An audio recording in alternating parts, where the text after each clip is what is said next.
Welcome to my blog. এই যে বললাম সেমিস্টার ব্রেকটা শুরু, আমার ঘোরাঘুরিও শুরু।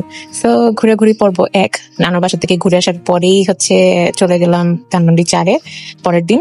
দেন ওখান থেকে একটু খাওয়া দাওয়া করে তারপর চলে গেলাম সরোবরে। পরীক্ষার পরে শান্তি মতো মালাই চা খাওয়ার মজাই আলাদা। অলওয়েজ খাওয়া হয়, বাট তারপরও পরীক্ষার পরে একটা রিফ্রেশমেন্ট আসে। আল্লাহ, ফাইনালি এক্সাম শেষ।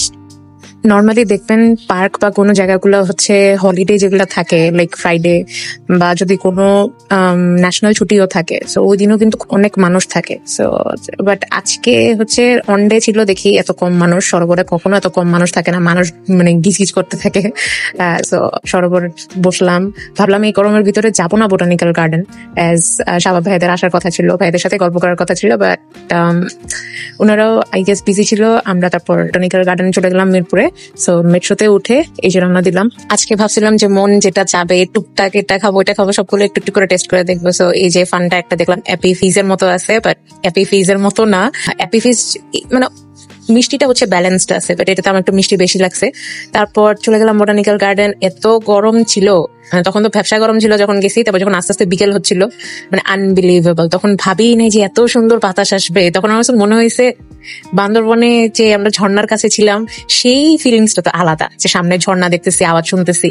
বাট এই যে উঁচা নিচা জায়গাগুলা, আশেপাশে এত ঘন জঙ্গলের মতো জায়গা, মনে পড়ে গেছে।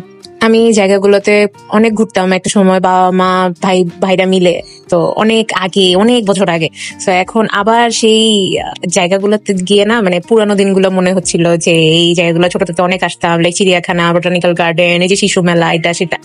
তো এই যে মাঝে ইউনিভার্সিটি, কলেজ, তারপর থাকে না এসসি, এইচএসসি, আবার অ্যাডমিশন, এটা সেটা, এতগুলা টাইম পার করে তারপর যে এখন আসছি, এখন মনে হইতেছে যে না, আবার একটু লাইফটাকে হয়তো বা সবুজের মাঝে থেকে নিঃশ্বাস নিতেছি। কখনো ঘন জঙ্গল বা একা প্রকৃতির কাছে থেকে এই আওয়াজগুলো ফিল করছেন?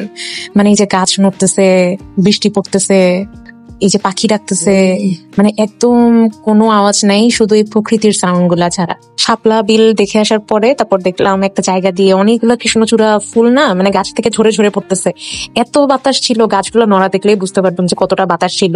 প্লাস এই যে কৃষ্ণচূড়া ফুলগুলো নিচে পড়েছিল, ওগুলো উঠালাম, ছবি তুললাম অনেকগুলা।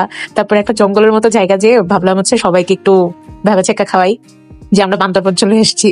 আমাদের যে বান্দরবন যাওয়ার যে গ্রুপটা আছে ওদেরকে দেখায়। দেন আবার তাড়াতাড়ি করে ব্যাক করতেছি, সন্ধ্যা হয়ে যেতেছে। তো এই যে আবার মেট্রোতে উঠলাম, মেট্রোতে উঠে দেন এখন আমরা ফার্ম গেটে যাচ্ছি। তো ওখানে গিয়ে আবার দেখি যে স্ট্রিট ফুড গুলো আছে, ওগুলো খাইতে ইচ্ছা করতেছে। তো নিলাম আমরা দোসা খাওয়া শেষ করে দেন একটা জুস নিছি, মিক্সড ফ্রুট। খাওয়াবেন নেক্সট ভিডিওতে। ততক্ষণে সবাই ভালো থাকবেন, সুস্থ থাকবেন, সুন্দর থাকবেন। আল্লাহ হাফেজ।